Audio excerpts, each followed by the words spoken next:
Thou art worthy, thou art worthy, thou art worthy, O Lord. Oh, to receive glories, glories and honor. Thou art worthy, O God. Thou art worthy, thou art worthy, thou art worthy, O God. Oh, to receive glories, glory and honor. Thou art worthy, O God. Thou art worthy, thou art worthy, thou art worthy, O God. Hallelujah. To receive glories, glories and honors. Thou art worthy, O God. Oh, thou art worthy, thou art worthy, thou art worthy, O God. O God, to receive glories, glories and honor. Thou art worthy, O God. O thou art worthy, thou art worthy, thou art worthy, O God. Hallelujah. To receive glories, glories and honor. Oh, thou art worthy, O God. Hallelujah to Jesus. Hallelujah to the Son of God, Emmanuel. Glory to God in the highest. I bring wonderful greetings to every neighborhoods of this environment tonight. In the name of Jesus Christ, our only hope of glory. Tonight, God has sent me here for a special night cry to pass His mind to the neighborhoods of this environment. And I want you to know that this is a special cry coming from the throne of God to humanity. And I would like you to bow your heads briefly as I share the mind of God with you. Shall we pray? Everlasting Father, owner of humanity, the dawn of creation, the one and only God in the universe, head of all principalities and powers. Yahweh, I worship you tonight in the beauty of your holiness, because there is no one like you, and there is no searching of your understanding. From generation to generation, you remain the same. You are God. Tonight I come to you by the blood of your Son Jesus Christ, everlasting Father. You have sent me here. And I pray, the everlasting Father, that tonight you will open the door of heaven and the windows of heaven. Let the weight of your presence come down. Let every man and woman living around this vicinity tonight hear your cry around them and understand the meaning of your cry around them. And I pray, the everlasting Father, that everyone who sits in darkness will meet with your great light. As your word says, the people that sit in darkness have seen a great light. Yahweh, let your words of eternal life come down with power and light tonight. Let everyone bound, everyone chained, everyone entangled be delivered tonight. In the name of Jesus, I declare your dominion and your lordship over this vicinity against every principalities and powers. I bind them hand and foot, tongues and decrees. In the name of Jesus, I bind them hand and foot, tongues and decrees. I bind them in the name of Jesus, and I cast them out of this vicinity to hell. In Jesus' mighty name. Father, let the heavens be open. Give me your words to give to your people. You know I have no words of my own. Therefore I ask thee for words of eternal life tonight. In the name of Jesus Christ we pray. Amen. Hallelujah to Jesus. Hallelujah to the Son of God. Tonight I want to share with you on the topic which God have inspired my mind to share with you.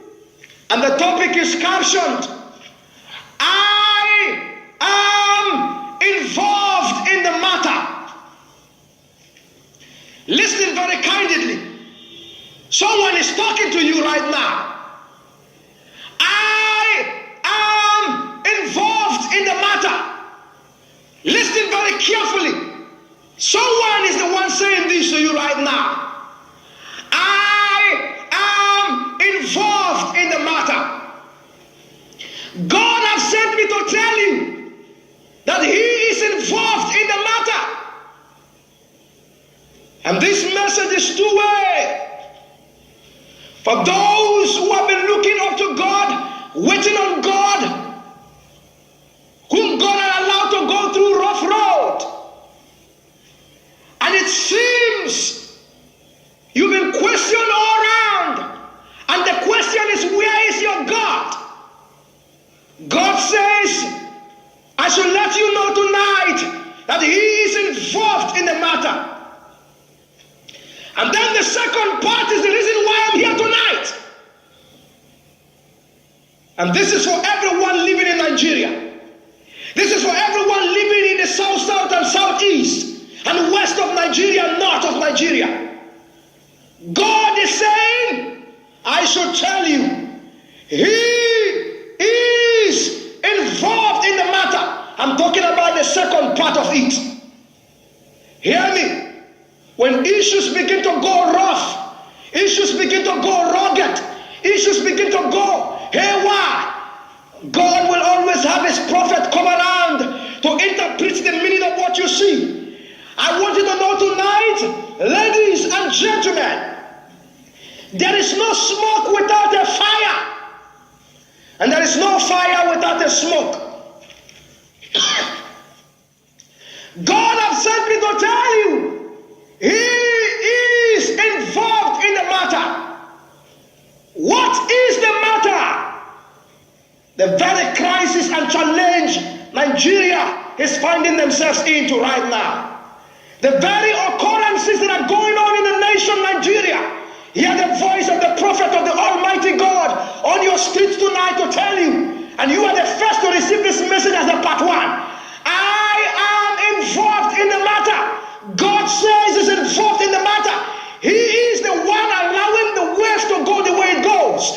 He is the one allowing the sea to be rough the way it is. He is the one allowing the death the way it goes. He is the one that allows the assassination the way it goes. Because Nigeria, the great nation, has offended God Almighty. Because Nigeria, the great nation, has betrayed the Almighty God. Because Nigeria, the nation of the Lord God Almighty, have decided to turn their back at their God, refusing to listen to the voice of God, refusing the pathway of God. And God said, because of this, I will give you into the hand of the wicked. I will give you into the hand of the wicked. Make no mistake, listen to me. I have been worked upon by God for some number of weeks now, if not months, to come to the street to tell you this. And I've not been able to do this all this while, but tonight I have availed myself as a servant on the street to tell you, as He sent me, I am involved in the matter. This message is coming all the way from the throne of God. Join me. Look at the Bible in the book of Deuteronomy, chapter 28. I have a message for you. Deuteronomy chapter 28. I will take from verse 15 to 16. 40 and from verse 48 to 49 and 50. Deuteronomy 28 verse 15, the Bible said, but it shall come to pass, if thou wilt not hearken unto the voice of the Lord thy God, to observe, to do all his commandments and his statutes, which I command thee this day, that all these curses shall come upon thee and overtake thee. What are the curses? Let's look at the few. Verse 16. Cursed shalt thou be in the city, and cursed shalt thou be in the field. Now let's go to verse 58, 59 and 50. Verse 48, 49 and 50 for time's sake. Therefore shalt thou serve thy enemies, which the Lord shall send against thee in hunger, and in thirst, and in nakedness, and in want of all things, and he shall put a yoke of iron upon thy neck until he hath destroyed thee. Verse 49, the Lord shall bring a nation against thee from far, from the ends of the earth, as swift as the eagle flieth, a nation whose tongue thou shalt not understand. Verse 50, a nation of fierce countenance, which thou shalt not regard the person. A nation of fierce countenance, which shall not regard the person, make these covenant and these oath. Sorry, let me take it again. That was a flip over. A nation of fierce countenance, which shall not regard the person of the old, nor show favor to the young. This is God talking to you, ladies and gentlemen. God says he's the one. He's the one behind what you see. God is angry with this nation, Nigeria. Listen to me. Nigeria is supposed to be operating in the fulfillment of God's prophecy for the last days. Nigeria is upon the map of Africa as the trigger point of a pistol, and is supposed to be the nation where which God is supposed to shoot revival into the nations of the world. But hear me, ladies and gentlemen. Nigeria at the point when they are supposed to manifest the prophecy of the revival of the last days have decided to turn their back at God, and they have rejected the ways of God. What is the ways of God? The ways of God is holiness. Holiness is the beauty of Christianity. Holiness is the nature of God. Holiness is the ways of the angel. Holiness is the pattern of heaven. It was holiness that God delivered to the church, and the church to his nation. The church of Nigeria, as of old, was known for holiness. It was known for holiness. It was known for holiness. It was known for holiness. It was known for holiness. There was a time when there was a purity behind the anointing. There was a time when men were anointed and yet they were holy. There was a time when men were powerful and yet they were holy. There was a time when men were carrying the presence of God, and worldliness was not found in them. Jesus said, the prince of this world cometh and he find no fault in me. But I tell you, ladies and gentlemen, it's a pain in the heart of God that those who are followers of Jesus Christ, today the prince of the world cometh to them and finds skyscrapers in them. The prince of the world cometh to them and find his building in them. The prince of the world cometh to them and find his ornamentaries on them. The prince of the world cometh to them and find his cosmetics on them. This is because they have chosen their way. They have chosen their way and not the way of God. The way of God is the way of the cross. I want to tell you, there was a door that was opened right at the cross of Calvary. The day the Son of God Jesus died, by his blood, he consecrated the cross. And the cross was able to have a door open unto every sinner, open for every sinner. So that when the sinner comes before the cross, he will find a pathway to enter into eternity, into a place with God, into a place by God. When the sinner comes to the cross, there's a pathway through the blood of Jesus. A door is open through the cross to get to God. That's where sinners whip their way. Whip their way as sinners. Cry to God and they will.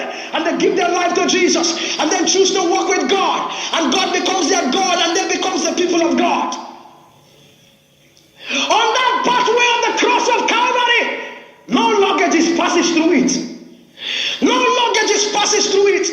I'm talking about the luggages of worldliness. I'm talking about the luggages of masculinity. We live in a time when people say they have encountered Calvary, when people say they are born again, people say they are washed with the blood of Jesus.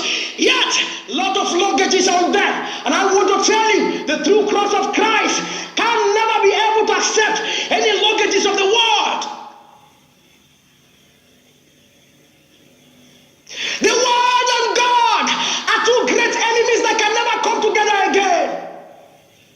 The world and God are two great enemies that can never come together again. God has been separated from the world,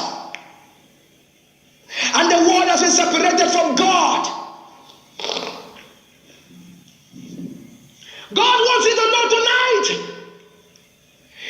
that if you say you're a Christian and you say carry the luggages of masculinity, you can't pass through that cross.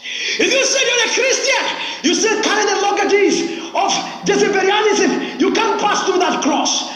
When I'm talking about Jezebelianism, I'm talking about the leggings you wear, the bomb shot you wear, the short beret you wear, all the mini skirt and tight skirt, tiered and tall skirt, all those skirts you wear and expose your shape, your figure eight, and you, the man, giving the woman the money, you are part of the scene. You are part of the scene. Let me tell you, every woman you pregnant and the woman becomes pregnant and then decide to commit abortion, you are not free from it. Oh man, that they impregnated the woman. You are part of the scene. You are part of the scene. You are part of the scene. If you ever sponsor abortion, even if you are not the one in question, you are part of the scene.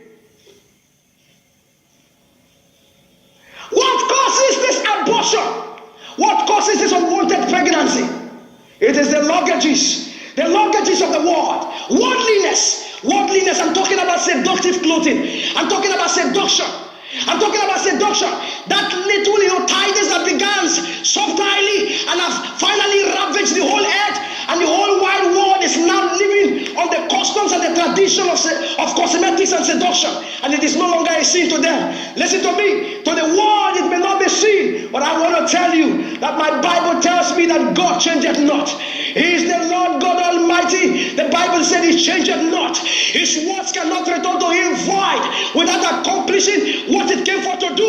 Holiness is His ways. Holiness is His word. He said in His word, without holiness, no man will see God. In other words, you can't pass through the cross without holiness. God is angry with this nation, Nigeria. They are supposed to be fulfilling the revival age, but here they are. Here they are drunk in worldliness. Many of them are Christians, but they are worldly Christians. Many of them are preachers, but they are worldly preachers.